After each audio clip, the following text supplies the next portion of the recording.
สบ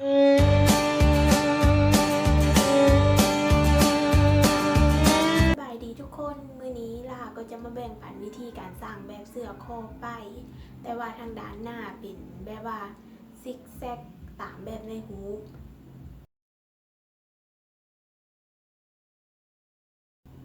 สันเขาก็มาเริ่มขั้นตอนการสร้างแบบเสื้อเลยการสร้างแบบเสื้อคอไปเนาะแต่ว่า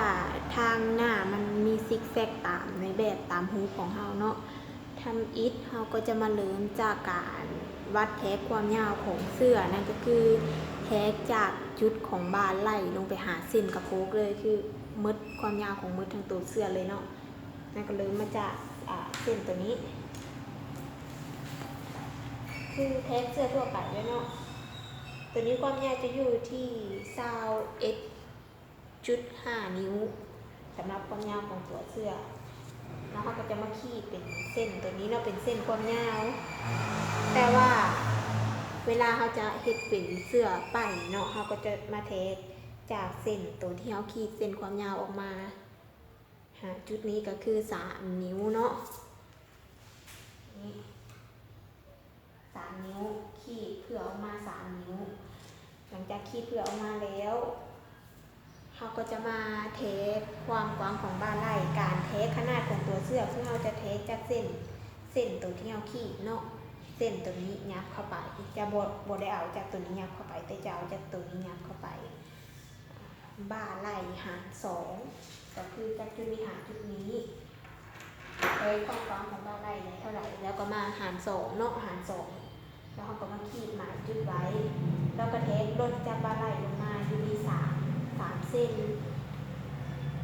แทกลดจากบาไหลลงมาอยู่ที่3 เส้นส่วนนี้จะเป็นแบบข้อนอกแทกจะข้อมาตรฐานไปก่อนก็คือความกว้างของข้อ3 นิ้วความลึก3 นิ้วเนาะตัวนี้แล้วเขาจะมาใช้ในบรรทัดซุดลงในบาดโค้งแต่ว่าขาดโค้งพอเสื้อจะโค้งจากที่นี้แล้วก็ก่ายลงมาในเส้นแทกที่เขาเผื่อเลยจะใช้ในบรรทัดซุดนกเนาะในการโค้ง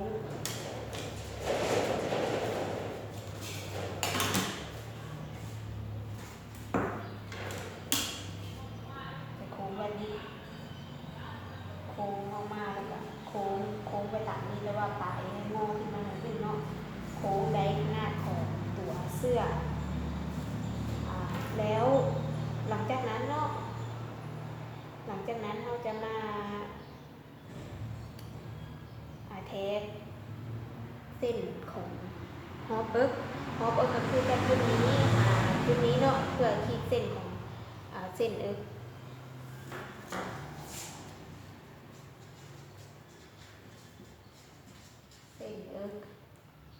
ตัวนี้เป็นแผ่นหน้าเนาะก็คือบาไหลหาร2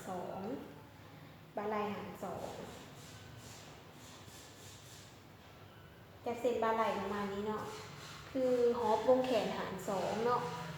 ฮอปวงแขนหาร2ได้เส้นเอ็กแล้วเส้นบ้าหน้าเส้นตัวนี้เป็นเส้นบ้าหน้าเนาะบ้าหน้าก็คือ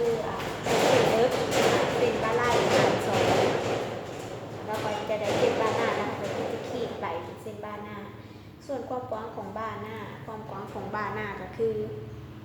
บ้าหน้าหาร2เนาะได้เท่าใดหมายไว้แล้วเทคจากนี้ออกไปเส้นเอิร์กฮอปเอิร์กหาร4บวกอีก2 เส้นเพื่อยิบเก็ตเนาะกับหารไว้หลังจากนั้นเราก็จะมาใช้ในบรรทัดซุกนกในการขีดเสื่อมต่อวงแขนแล้วหลังจากได้วงแขนแล้วเราก็จะมาขีดฮอปเอลออกไปเนาะฮอปเอลหาร4บวกอีก2 เส้นเป็นเส้นเอลตัวนี้เราจะมาขีดต่อจากเส้นเอิร์กเนาะลงมาเส้นเอลแล้วก็เส้นกระโปงกระเทกจากจุดนี้ไปเนาะจุดนี้หารจุดนี้หารจุดนี้หาร4เนาะบวกอีกจากนี้ไปนี่2 เส้นเป็นเส้นของกระโปงแล้วก็ขีดเชื่อมต่อกันลงมาส่วนสำคัญในการที่ว่าเราจะเฮ็ดซิกแซกทางด้านหน้านี่ก็คือ จากจุดนี้ไปจุดนี้เราต้องตัวนี้เป็นเส้นสื่อลงมาเนาะแต่ว่าเราต้องการให้มันโค้งยับเข้าเราก็จะมาแทกจากจุดนี้จากจุดเส้นสื่อนี้เข้ายับเข้ามาเนาะ1 นิ้วส่วนจากคอตัวนี้เราที่เราโค้งแล้วเราก็จะใช้ไม้บรรทัดที่เป็นไม้บรรทัดโค้งแบบนี้